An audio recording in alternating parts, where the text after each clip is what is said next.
2 continentes, 2 hemisferios, 2 profesionales unidos por una misma pasión, la jardinería. Bienvenidas, bienvenidos a un nuevo episodio del podcast de jardinería y paisajismo, el espacio en donde encontrarás tips, trucos, consejos y noticias del mundo de las plantas para que puedas tener tu jardín más lindo cada día. Hoy, y luego de un tiempo sin hablar de bichos, hemos preparado un nuevo programa dedicado a conocer, reconocer y tratar las plagas que llegan a nuestras plantas del jardín y del huerto. Hola Fernando, bienvenido al primer episodio en colaboración de esta tercera temporada del podcast. Hola a todos. ¿Has dicho, Claudio, tercera temporada? ¡Wow! Pero ¿cómo pasa el tiempo? ¿Y tú qué piensas? Aunque si Dios quiere serán muchas más temporadas, por supuesto, pero el día que te sentaste delante del micro a grabar tu primer episodio del podcast, ¿pensaste que llegarías a la tercera temporada? La verdad que no, Fernando. Cuando lo hice, yo no sé si era muy consciente de lo que estaba haciendo realmente. Lo hice un poco más como un hobby, porque me gusta la comunicación, porque me recordaba mi época de juventud, cuando tuve también mi programa de radio en una FM local así de barrio. Y la verdad que inicié sin ponerme una fecha, como decir, bueno, vamos a hacer tantos episodios, voy a llegar hasta tal. No, empecé haciendo y grabando y el tiempo fue avanzando como gira una rueda y nos encontramos acá, 2021, tercera temporada del podcast, contigo del otro lado del charco en colaboración. La verdad que nunca fui tan consciente de eso hasta este momento cuando uno mira para atrás. Qué bueno que ese día te picó el mosquito de la iniciativa y gracias a ello, mira, podemos disfrutar de tu podcast, que es muy enriquecedor. Bueno, pues aprovechando que estamos hablando de esto, también quería agradecer, por supuesto, a todos los oyentes, a todas esas personas que te dan su apoyo, que nos dan su apoyo cuando hacemos el programa en colaboración también, con cualquier acción, con cualquier comentario, con un me gusta, con una recomendación a sus conocidos. O sea que muchas gracias. Por ejemplo, se me viene a la cabeza ayer mismo Roberto Sánchez, que te quería comentar, Roberto, pues para que veas que estamos muy agradecidos por tus comentarios y por tus apoyos, que nos dice, bueno, que sigue el podcast, que le parece estupendo cómo lo desarrollamos y que es muy interesante, pero que además se dedica a la jardinería y que ahora está preparando unos exámenes y que le resultan muy buenos los podcasts para ir refrescando conocimientos, incluso aprendiendo alguna cosita nueva.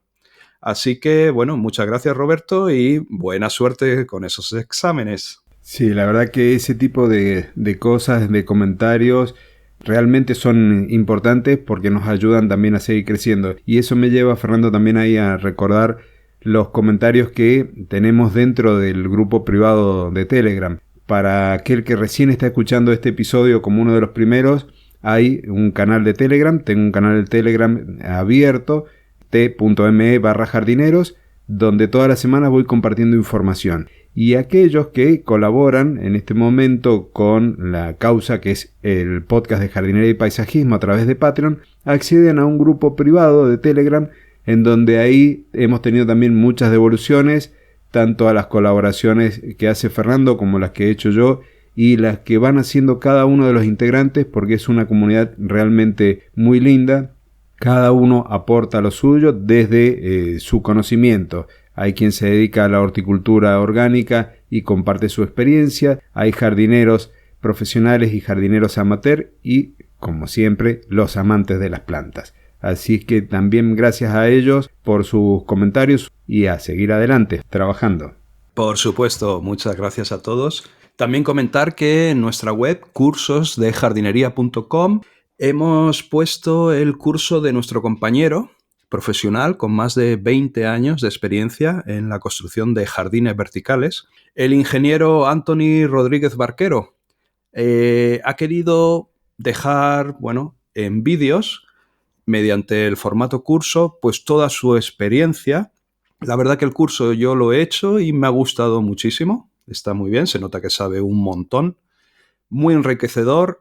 El precio es para todo lo que da, la verdad es que está regalado. Y ahí podemos encontrar el enlace en nuestra web, cursosdejardinería.com, por si alguien está interesado en ampliar conocimientos sobre jardines verticales, cómo se hacen, paso a paso, detalle a detalle, desde crear la estructura hasta el resultado final.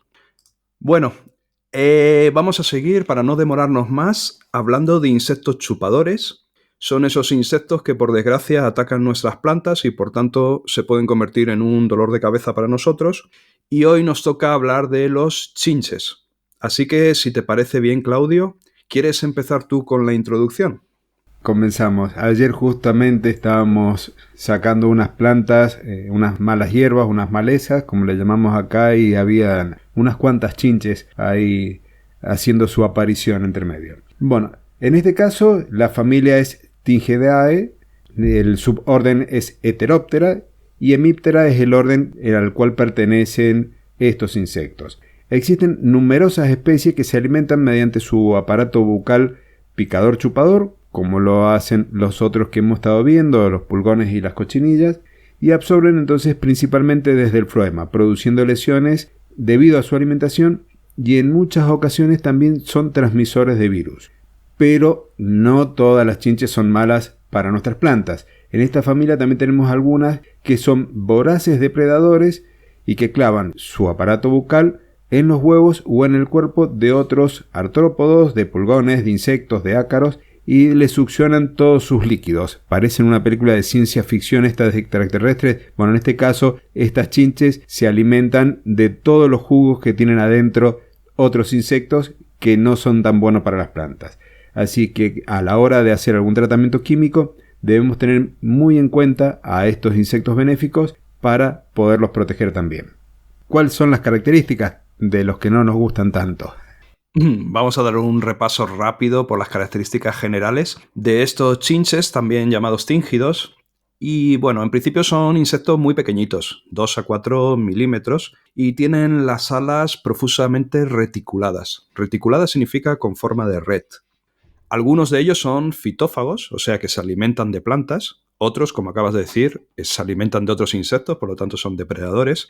Presentan hábitos gregarios y se alimentan fundamentalmente en el envés de las hojas. Allí tenemos que buscarlos, en el envés. ¿Y cuál es el problema? Pues como todos los insectos chupadores, o casi todos, producen una gran cantidad de melaza, que eso se convierte en un problema. Al alimentarse de las hojas, las picaduras que van haciendo para alimentarse con su aparato bucal chupador forman un denso entramado, más acusado en la zona de la base de la hoja, que produce clorosis, y poco a poco se va extendiendo esa clorosis a toda la hoja. Suelen tener más de 2 generaciones al año, y normalmente en invierno, ¿qué hacen? Pues los adultos se esconden para pasar el invierno, ya sea protegidos en las resquebrajaduras de la corteza o entre los restos vegetales que quedan en el jardín. Y luego en primavera, con el buen tiempo, con el calorcito, renuevan su actividad. Realizan sus puestas siempre en el envés de las hojas. Allí producen unas pequeñitas heridas para colocar los huevos y luego tapan esas heridas y los huevos con sus propias deyecciones. Y si te preguntas qué es necesario para que tengamos el problema de chinches en nuestro jardín, pues la verdad que no es necesario nada. Es simplemente tener jardín, tener plantas susceptibles de que sean atacados por ellos y que existan los chinches o hayan llegado a nuestro jardín.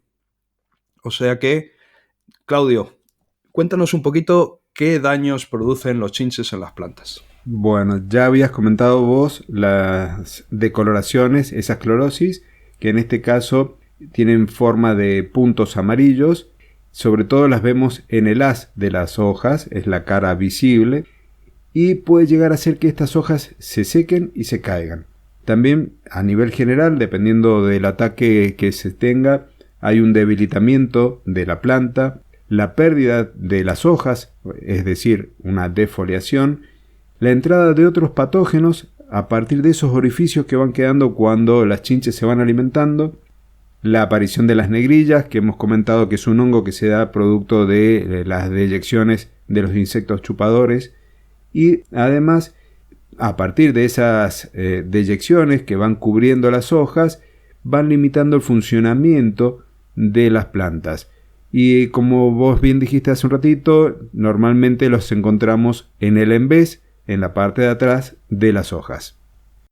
Vale, pues entonces, ¿cómo podemos saber si tenemos chinches en nuestras plantas? Pues básicamente vamos a fijarnos en los puntos cloróticos que estamos hablando, que se ve en el haz de las hojas, en la parte de arriba de las hojas. Esos puntitos que se producen por la alimentación de los chinches y que recordemos que al principio comienzan en la base de la hoja y luego la clorosis se va extendiendo por el resto de la hoja.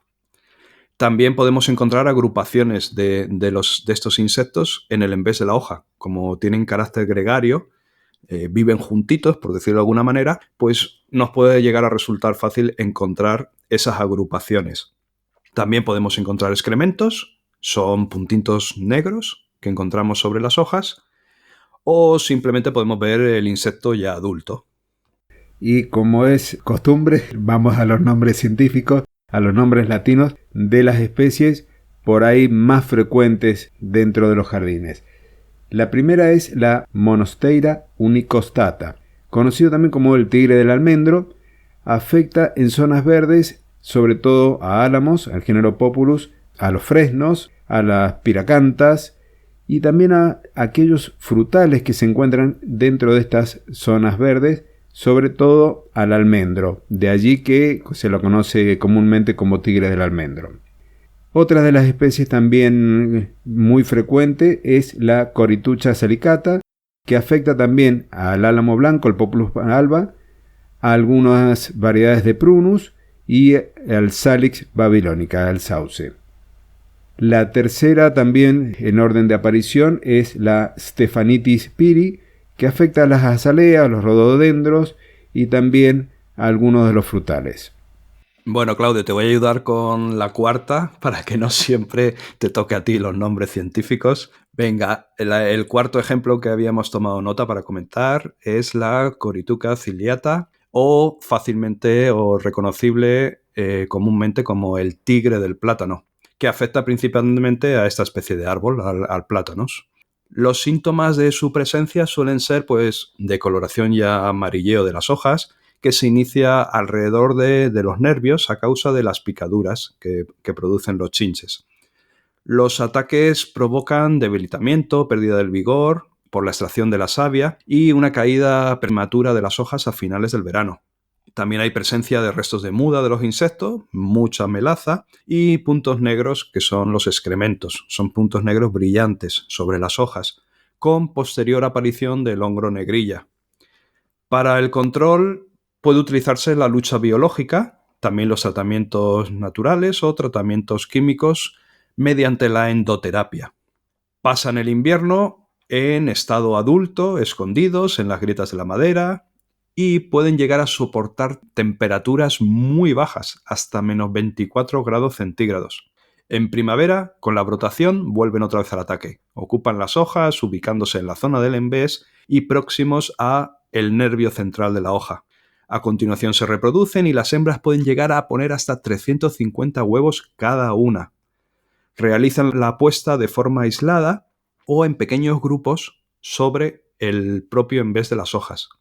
Las nuevas ninfas pasan por 5 mudas hasta que se convierten en adultas y se suceden en 2 generaciones más hasta finales del otoño. Con la caída de las hojas, los adultos bajan de nuevo a refugiarse al tronco o al suelo, donde permanecerán hasta la próxima primavera, y así ya hemos cerrado todo el ciclo de vida del chinche tigre del plátano.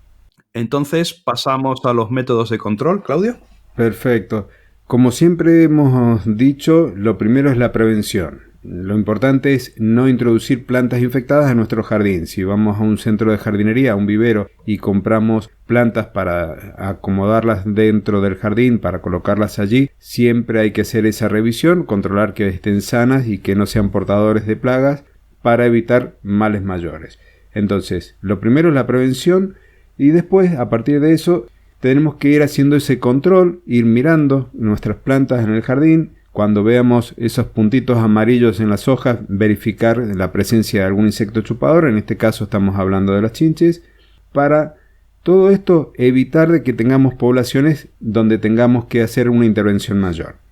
Cuando tenemos que ya que hacer algún control de una plaga en particular, lo primero es tratar de recurrir al control biológico, que es lo más natural y lo mejor para el medio ambiente, pero no todas las chinches tienen un control biológico. De ahí la importancia de que determinemos muy bien cuál es la plaga que tenemos puntualmente. El más eficiente en la labor de control del tigre del plátano, que estabas comentando recién, es un depredador, es la Anchorosis nemoralis, que también va a controlar pulgones, ácaros y otros insectos. La verdad que este insecto es muy buen aliado de nuestro jardín. Y como control natural podemos ya recurrir al purín de ortigas. El purín de ortiga es un preparado natural, es ecológico, que tiene muchísimas aplicaciones en el jardín, desde el uso como abono o como fertilizante líquido para fortalecer las plantas, para corregir la clorose férrica, y tiene un poder reverdecente, la verdad que interesante como para irlo ensayando. Tiene un efecto repelente sobre los insectos y previene también algunas enfermedades fúngicas como el mildiu y el oidio. Conviene entonces utilizarlo como preventivo y como repelente de insectos, y se puede hacer a partir de una dilución del 20%, aplicándolo 3 días seguidos, repetir el tratamiento entre los 7 y 10 días después, porque cuando trabajamos con productos así naturales tenemos que hacer aplicaciones un poco más frecuentes. Si el que está escuchando quiere conocer un poquito más cómo se prepara el purín de ortiga, lo puede hacer o desde mi página web o se suma al canal abierto de Telegram y allí encuentra todo sobre el purín de ortiga, entre otros contenidos también hay. Si nos salimos entonces, Fernando, de esto natural, ¿qué tenemos? Bueno, nos queda entonces el control químico, ese control que no nos gusta a nadie, pero bueno, es otra de las opciones que a día de hoy todavía debemos comentar. Y bueno, lo más interesante en este caso para combatir la chinche en árboles es la endoterapia. Hemos hablado ya en repetidas ocasiones sobre la endoterapia. Es un método mediante el cual se inyecta a baja presión un producto fitosanitario a la planta y se va a esparcir por sus conductos, por su xilema, en un recorrido ascendente. Es un mecanismo inocuo para las personas que ha demostrado ser muy efectivo. Ya Leonardo da Vinci, ya en su época, ponía arsénico en sus manzanos y solamente él sabía qué manzanos tenían arsénico, de tal manera que así disuadía a los ladrones de fruta, porque ya les avisaba que quizás la fruta que estaban robando estaba envenenada. Tiene además la ventaja de respetar la fauna útil, ya que solo afecta a los insectos que chupan o muerden a la planta. Y principalmente hay 2 métodos para realizar la endoterapia, o mediante unos dispositivos que ya traen una presión interna, o mediante una máquina profesional de endoterapia. Las ventajas del sistema, además de su alta eficacia, siempre y cuando se empleen los productos adecuados y el momento adecuado, es su nula afección tanto a los operarios que están aplicando la endoterapia como a los usuarios del jardín o de las zonas verdes y al medio ambiente en general. O sea que es un win-win, ganamos todos. Sí, ya después pasamos a los métodos que tratamos de evitar de todas formas siempre que sea posible, que es la pulverización. En este caso, debido a que la mayoría de las plantas huéspedes son árboles y de gran desarrollo, existen limitaciones para utilizar este tipo de tratamientos, porque tanto las viviendas como las plantas que están en el entorno y demás, vamos a estar generando cierta contaminación. La pulverización en las zonas urbanas no es lo más aconsejado, porque cuando estamos aplicando una pequeña brisa puede arrastrar ese producto fitosanitario a otros lugares. En zonas abiertas puede realizarse aplicaciones utilizando insecticidas de origen vegetal como el aceite de neem, pudiéndose también utilizar una mezcla de aceite de parafina y jabón, así como algunos insecticidas siempre que estén autorizados. Debemos mojar muy bien la planta, ya que esta plaga habitualmente se sitúa en la parte posterior de las hojas, en el envés. Entonces tenemos que llegar a ellas para que estos productos cumplan su función. Y bien, creo que hemos llegado al final. Ha sido un episodio bien cortito, Fernando, en esta ocasión. Así que, no sé, ¿quieres comentar algo más antes de que hagamos el cierre del episodio? Bueno, pues no, Claudio, ya hemos hablado de forma general sobre los chinches, o sea que otra plaga más que tenemos en nuestra biblioteca para saber reconocerla y para saber tratarla. Y bueno, solo queda decir que bueno, seguimos trabajando para el siguiente episodio en colaboración donde hablaremos de otra plaga. Y mientras tanto, pues nada, un caluroso saludo. Comenzamos el 2021, o sea que mejores deseos para todos. Que solo ocurran cosas buenas a todos nosotros, que todo vaya mejor, disfrutar del jardín lo máximo posible, que para eso lo tenemos y para eso lo cuidamos, y nos escuchamos en el próximo episodio. Un saludo y un abrazo. Hasta luego. Muchísimas gracias, Fernando, entonces por estar allí nuevamente, por la colaboración, siempre es enriquecedora y le da un plus de valor. Y gracias a ti, querido oyente, porque estás allí, porque nos motivás a seguir trabajando día a día, mes a mes, año a año, por eso hemos llegado a la tercera temporada. Te agradezco la valoración positiva, ese comentario, que compartas el episodio, porque nos permite llegar a una audiencia mayor, a más amantes de las plantas. Te recuerdo que nos podés encontrar, nos podés seguir en YouTube, en Personal Garden Shopper es el canal de Fernando, y el mío es Claudio Dorato, y nuestras web personales, la de Fernando personalgardenshopper.es, la mía claudiodorato.com, y no te olvides de los cursos en cursosdejardinería.com. Gracias, y ahora sí, 2 continentes, 2 hemisferios, 2 profesionales unidos por una misma pasión, la jardinería. Hasta el próximo jueves.